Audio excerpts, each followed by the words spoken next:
Hello friends, welcome to our channel Filmywood. Friends, आज की video में हम एक्सप्लेन करने वाले हैं द सिक्स्थ सेंस मूवी को। इस मूवी को IMDb पर 8.1 की रेटिंग मिली हुई है।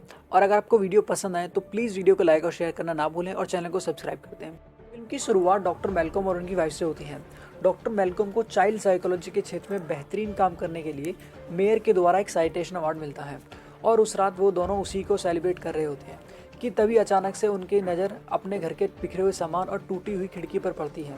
अपने घर में एक अधनंगे आदमी को देखकर दोनों घबरा जाते हैं। तब वो आदमी उन्हें बताता है कि कुछ समय पहले वो डॉक्टर मैल्कम का एक पेशेंट था और डॉक्टर मैल्कम उसका इलाज ठीक से नहीं कर पाए थे, इसीलिए वो उनसे नाराज़ है।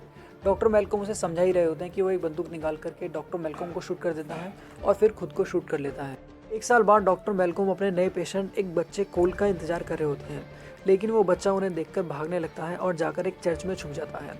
डॉक्टर मैल्कम उसका पीछा करते हैं और उसके पास पहुंचते हैं और उसे बताते हैं कि वो उसके नए डॉक्टर हैं और अब वो उसका इलाज करने वाले हैं। थोड़ी देर बात करने के बाद कोल वहाँ से चला जाता है और जाते वक्त चर्च में से एक क्राइस्ट का स्टैचू चुरा लेता है। जब डॉक्टर मैल्कम घर पहुँचते हैं तब तक उनकी वाइफ सो चुकी होती है। अगले दिन कोल की मम्मी उसे स्कूल जाने के लिए तैयार कर रही होती है। तब कोल अपनी मम्मी से पूछता है कि कहीं वो और लोगों की तरह उसे अजीब तो नहीं समझती।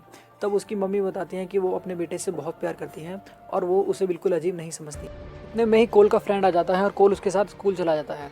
स्कूल से आने के बाद कोल अपनी माँ को बताता है कि आज उसकी वजह से उसकी टीम ने फुटबॉल मैच जीता, जिसे सुनकर उसकी माँ बहुत खुश हो जाती है और वो कोल के लिए खाना बनाने के लिए चली जाती है। फिर कोल वहाँ बैठे डॉक्टर मैल्कम से थोड़ी देर बात करता है और फिर उन्हें बताता है कि उसे नहीं लगता कि डॉक्टर मैल्कम उसका इलाज कर पाएंगे। डॉक्टर मैल्कम अपनी वाइफ से बातें करने की कोशिश करते हैं, लेकिन वो उन्हें अनसुना करके वहाँ से चली जाती हैं। अगले दिन कोल डॉक्टर मैल्कम को बताता है कि सब उसे पागल समझते हैं। तब डॉक्टर मैल्कम उसे बताते हैं कि उसे किसी की बात को नहीं सुनना चाहिए। जब कोल की मम्मी घर में सफाई कर रही होती हैं तो अचानक उनकी नज़र कोल की बचपन की तस्वीरों पर पड़ती है और उन सभी तस्वीरों में कोल के पीछे उन्हें एक अजीब सी रोशनी दिखाई देती है। जब कोल के टीचर उससे एक सवाल पूछते हैं तो कोल अजीब सा आंसर देता है और अपने टीचर से बदतमीजी से बात करता है, जिसके कारण उसके टीचर उस पर बहुत गुस्सा करते हैं। फिर डॉक्टर मैल्कम आकर उसे समझाते हैं कि उसे इस तरीके से बड़ों से बात नहीं करनी चाहिए। अगले दिन कोल अपने फ्रेंड के बर्थडे पार्टी में जाता है और वहाँ उसके फ्रेंड उसे ज़बरदस्ती एक अलमारी में बंद कर देते हैं। कोल बहुत ज़ोर ज़ोर से चिल्लाता है, तब उसकी माँ बड़ी मुश्किल से आकर उस गेट को खोलती है, लेकिन कोल बेहोश हो जाता है। कोल की मम्मी उसे डॉक्टर के पास ले जाती है, जो बताते हैं कि कोल ठीक है, लेकिन डॉक्टर को लगता है कि कोल की मम्मी उसके साथ गलत व्यवहार करती है, जिसे सुनकर कोल की मम्मी बहुत गुस्सा हो जाती हैं। फिर डॉक्टर मैल्कम कोल को बताते हैं कि वो बहुत ज़्यादा परेशान है क्योंकि उनकी बीवी ने 1 साल से उनसे बात नहीं की है। तब कोल उन्हें बताता है कि वो भूतों को सुन और देख सकता है और इसीलिए सब लोग उसे अजीब समझते हैं। कोल डॉक्टर मैल्कम को बताता है कि भूतों को नहीं पता होता कि वो मर चुके हैं और वो इधर उधर भटकते रहते हैं। अगले दिन कोल जब रात में टॉयलेट करने के लिए उठता है तो उसे अपने घर की रसोई में एक मरी हुई औरत दिखाई देती है, जिसे देखकर वो काफ़ी डर जाता है और भागकर एक टेंट में छुप जाता है, जहाँ उसने वो सारे स्टैचू छुपाए होते हैं जिन्हें वो चर्च से चुरा करके लेकर आता है। अगले दिन कोल ये बात डॉक्टर मैल्कम को बताता है और साथ में ये भी बताता है कि उसे बहुत डर लग रहा है। तब डॉक्टर मैल्कम उसे वादा करते हैं कि वो जल्दी इस बात का कोई ना कोई हल निकाल लेंगे। जब डॉक्टर मैल्कम अपनी वाइफ से मिलने उनकी शॉप पर जाते हैं तो अपनी वाइफ को किसी और के साथ देखकर बहुत गुस्सा होते हैं और उस दुकान का शीशा तोड़कर वहाँ से गुस्से में चले जाते हैं।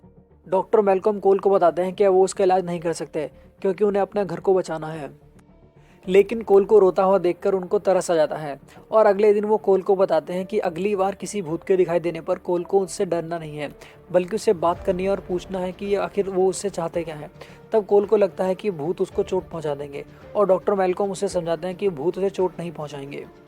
उस रात कोल को एक लड़की दिखाई देती है, जिससे पहले तो कोल डर के भागता है, लेकिन फिर डॉक्टर मैल्कम की बात याद करके उससे बातें करने की कोशिश करता है। अगले दिन कोल डॉक्टर मैल्कम के साथ उस लड़की के घर पे जाता है, जहाँ लड़की की फ्यूनरल सेरेमनी हो रही होती है। कोल लड़की के कमरे में जाता है और लड़की उसे एक बॉक्स दिखाती है। कोल उस बॉक्स को लड़की के पिताजी को दे देता है। उसमें एक वीडियो होती है, जिसे देखने पर पता चलता है कि लड़की को उसकी स्टेप मॉम ने जहर दे करके मारा है। वहाँ से आने के बाद कोल एक स्कूल के कंपटीशन में भाग लेता है और बहुत खुश होता है। तब डॉक्टर मैल्कम उसे बताते हैं कि उन्होंने उसकी प्रॉब्लम को सॉल्व कर दिया है और अब उसके बाद वो उसे नहीं मिलेंगे। रास्ते में आते वक्त कोल अपनी मम्मी को बताता है कि वो भूतों को देख और सुन सकता है। तब पहले तो उसकी मम्मी उसकी बातों पर भरोसा नहीं करती, लेकिन बाद में वो उसकी बातों पर भरोसा करने लगती हैं। जब डॉक्टर मैल्कम अपने घर आते हैं तब उन्हें समझ में आता है कि वो 1 साल पहले ही मर चुके हैं और अपने किसी मकसद को पूरा करने के लिए वो इधर उधर भटक रहे थे। तब वो अपनी बीवी के पास बैठकर उन्हें बताते हैं कि वो उनसे बहुत प्यार करते हैं और अब सब ठीक हो जाएगा और फिर वो हमेशा के लिए वहाँ से चले जाते हैं।